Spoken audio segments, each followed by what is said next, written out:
Well, good afternoon, ladies and gentlemen. This is Scott Manning coming to you live from Scott Manning YouTube Sports Talk. I know it's a Sunday afternoon, and I know it's kind of rare that I do this, but I'm not going to wait. I'm not going to wait another 24 hours. The new AP Top 25 college football poll after Week 8 has been released, and there's been some drastic changes this week.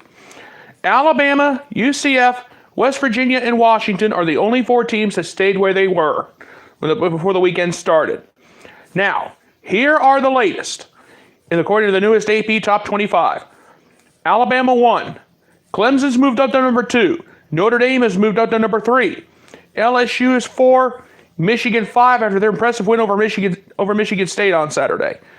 Texas moved up 1 despite the bye week. Georgia's moved up 1 spot due to the bye week. Oklahoma's 8. They moved up 1. Florida moved up 2 despite they had a bye week. UCF stayed where they were at. Ohio State, one of the biggest losers of the weekend, went from number 2 to number 11. Kentucky moved up 2 spots from number 14 to number 12 this week. West Virginia stayed where they were due to the bye week. Washington State. The Washington State Cougars have really impressed me. They moved up 11 spots from number 25 to number 14. Washington stayed where they were at despite beating Colorado. Texas A&M moved up 1 spot to number 16. Penn State moved up 1 to number 17. Iowa moved up to number 18 this week after their victory. Oregon, another loser this weekend, went from number 12 to number 19 this week. USF, South Florida, stayed where they were. NC State, after getting humiliated by Clemson, went from number 16 to number 22. Utah, welcome to the top 25. Stanford, welcome back to the top 25.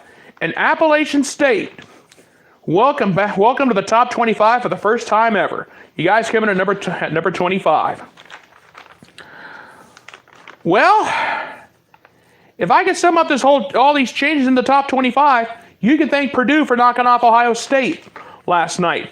Ohio State was the biggest loser of the weekend after getting their doors blown off 49-20.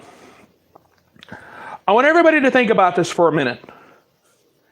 The very second Ohio State got down early, they couldn't catch up.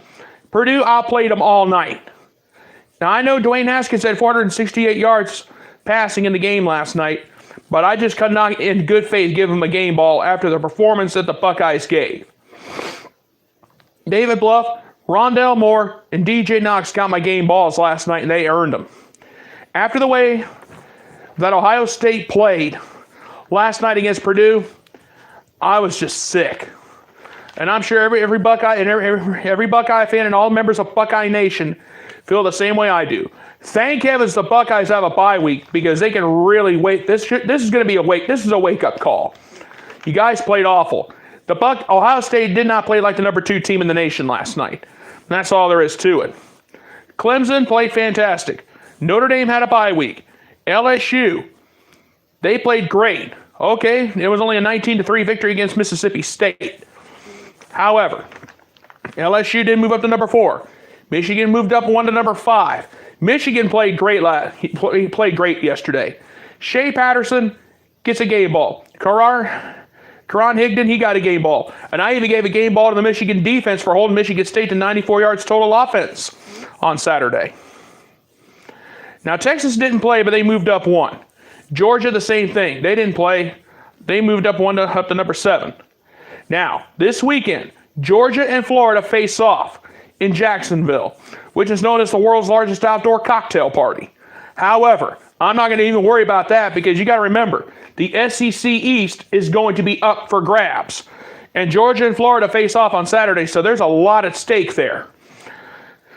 The SEC East is far from decided. But the SEC West on November 3rd is just going to be as big and as important. That is an important matchup. Alabama, LSU on November 3rd, that's the biggie right there. Because whoever wins that game wins the SEC West. That's all there is to it because Auburn's already got 2 losses and they're not even in the top 25 anymore. But think about this. Georgia takes care of Florida.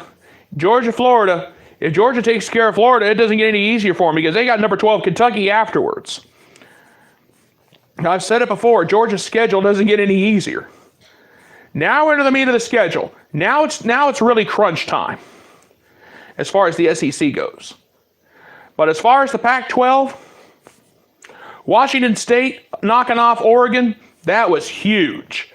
And I've thought about this last night. Could we be possibly looking at not a one-loss conference champion, but a two-loss conference champion out of the Pac-12? It's very possible. Because Washington State's already got one loss. Washington's already got two losses. Oregon's got two losses. Stanford, they got two losses. USC, Colorado. For USC, two losses, that's a losing season for them. But I will say this, though. The Pac-12 is not anywhere near decided. There's a lot of going on right now. But does Washington State have an easy road? Not really, because they got to face Washington at the end of the season, and then they got the Pac-12 Conference Championship coming up. And also think about this. Out of the Big 12, you got Texas, Oklahoma, but don't count out West Virginia. Now, I know West Virginia is ranked number 13 right now, but Texas and West Virginia face off on November 3rd, the same day that LSU faces off against Alabama. There's a lot at stake. And the Big 12 championship game could be right around the corner. Could we be talking about a rematch of the Red River Shootout at the end of the season in December? Only time will tell that. Or can West Virginia come out of nowhere and take it away? But everybody needs to understand, we got a long way to go, but we don't have a short time to get there. But everybody's been asking me, what about Central Florida? What about them? Is there enough chaos in the world for them to get in? Well, right now, if I look at everything, UCF's got to have a perfect season, win their conference, and win the American Conference champion, the American Athletic Conference. They need Florida, Oklahoma, Georgia, Texas, Michigan, LSU. Possibly four of those. They need by Florida, Oklahoma, Georgia, Texas, Michigan, and LSU to lose. Or even have Notre Dame, Clemson lose, or Alabama lose somewhere. But right now, their only hope, UCF's only hope, is to see Michigan, Texas, Georgia, Oklahoma, and Florida lose, and possibly LSU lose. Let's think about this. Alabama, they're rough. They're tough. Clemson, they have yet to lose. Notre Dame, they've got a cupcake schedule the rest of the way. So I'm going to say this now. This whole college football season has been anything but normal. But in all fairness, it has been a great season, huh? So many upsets. I know Ohio State fell to Purdue last night. They dropped 11 spots. Ohio State may be able to Ohio State may be great enough to win the Big Ten championship.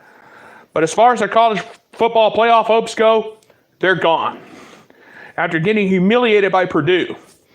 This needs to be a wake-up call for Urban Meyer and the Ohio State defense. Chase Young, Draymond Jones, they must have been asleep at the wheel last night, because I've never seen such a bad performance out of the defense in all my life. Gave up 49 points in a losing effort. Dwayne Haskins, he had a pick six last night. So everybody in West Lafayette, enjoy. You did what you said you were going to do. And to be honest with you, everybody took Purdue lightly. A lot of people did. I didn't, because I was worried about Purdue. Because every time we go to West Lafayette, we lose. We've lost the last 3 out of 4. We're out of the top 10. And Michigan is just playing solid football right now. They're just solid. And I said, I think pretty much now Jim Harbaugh's job might be safe now. Despite the loss to Notre Dame, they did beat Wisconsin, they beat Michigan State. If they beat Penn State, it's almost a done deal. And if some way, some miracle, Harbaugh knocks off Ohio State, it's going to be something to remember. Now, as far as the college football playoff goes, we're out of it. But we can still spoil the party for Michigan. Keep that in mind. I know we got Michigan State coming up, and they looked awful against Michigan last Saturday. And I know that's a little ways down the road. But I'm going to be honest with you. Don't count Ohio State out. They can still win the Big Ten championship. We can still do that. But last night's loss to Purdue should have served as a wake-up call. Because I'll tell you right now, Ohio State just flat out, they were just awful. And I'm going to say this now. Michigan is a great football team. They're much better. We took them lightly. Everybody took the Wolverines lightly when the season started. After losing to Notre Dame, everybody was thinking, oh, they're going to have a mediocre season. So far, I've been dead wrong. But I want to talk about the ACC for just a second. Clemson blowing NC State's doors off. That proves Clemson can now run away and possibly win the ACC now. They're the odds-on favorites. I'll tell you right now. I watched a little bit. I didn't get to see any of that game yesterday because I was down at Athens, down at Ohio University homecoming. But I've never seen a performance out of NC State like I did. Everybody was saying, oh, it's going to be a close game. It's going to be a close game. Wrong. We were dead wrong on that. So the ACC might go to Clemson. Barring any sort of strange miracle, the ACC might already be wrapped up, and nobody doesn't know it yet. Now, I know they got the conference championship game. Not to take anything away from the conference, but Clemson is just running away with it.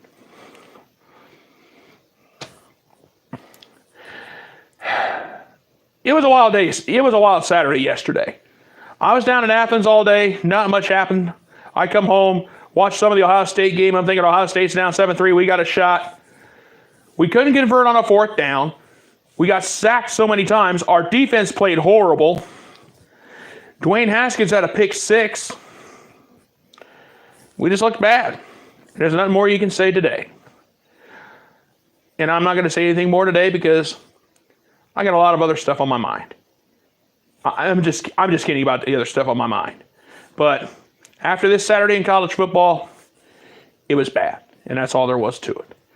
All right, folks, I'm going to go ahead and get on out of here. I want to thank you guys for being with me here on this rare Sunday afternoon for me. I rarely do this, but I just had to do it today when the new polls came out.